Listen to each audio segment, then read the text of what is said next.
আজকাল বাচ্চাদের খাওয়া নিয়ে মারাত্মক বায়না, তার উপর ভেজিটেবলস তো তারা একদমই অপছন্দ করে।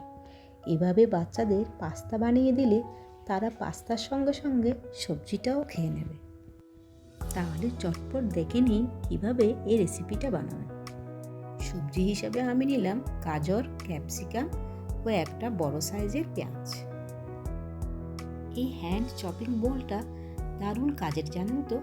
দিব্যি 2-3 মিনিটের মধ্যে গাজর, ক্যাপসিকাম এবং পেঁয়াজগুলোকে চপ করে নেওয়া যায়। আমাদের রান্নাঘরে এরকম 2-1টা জিনিস থাকলে হাতের কাজ চটপট করে সেরে নিতে খুবই সুবিধা হয়।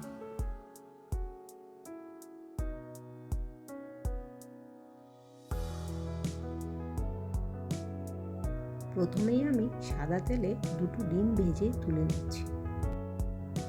এই রান্নার মূল উপকরণ পাস্তা সেদ্ধ করার সময় গরম জলে একটু নুন ফেলে তারপর পাস্তা সেদ্ধ করতে হবে। আমি পাস্তাটা প্রেসারে সেদ্ধ করে নিয়েছি।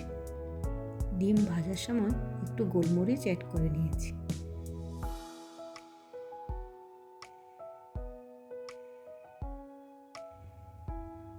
ডিম ভেজে তুলে নেওয়ার পর কড়াইতে আরেকটু সাদা তেল দিয়ে আমি এরপর সবজিগুলোকে পরপর ভেজে নেব।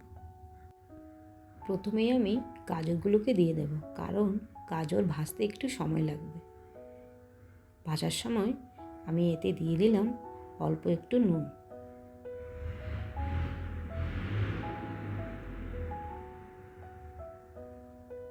এরপর আমি এতে দিয়ে দিলাম ক্যাপসিকাম ও পেঁয়াজ কুচি।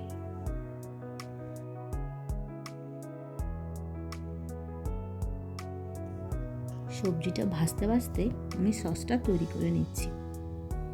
এতে নিলাম পরিমাণ মতো tomato sauce, creamy garlic pasta mayonnaise.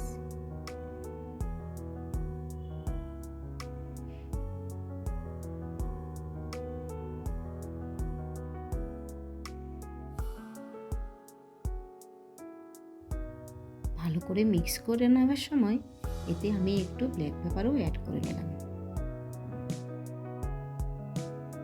সবজিগুলোর মধ্যে এবার আমি সেদ্ধ করা পাস্তাটা অ্যাড করে নিচ্ছি।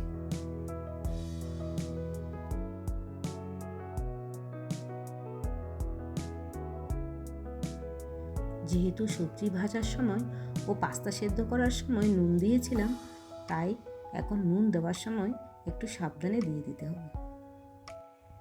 দিয়ে দিলাম ভেজে রাখা ডিম।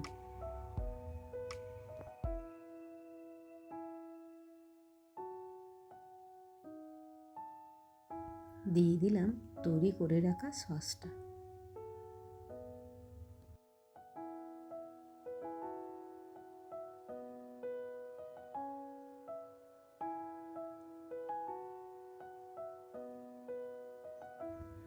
এরপর আমি দিয়ে দিলাম একটু ম্যাগি মশলা পাউডার।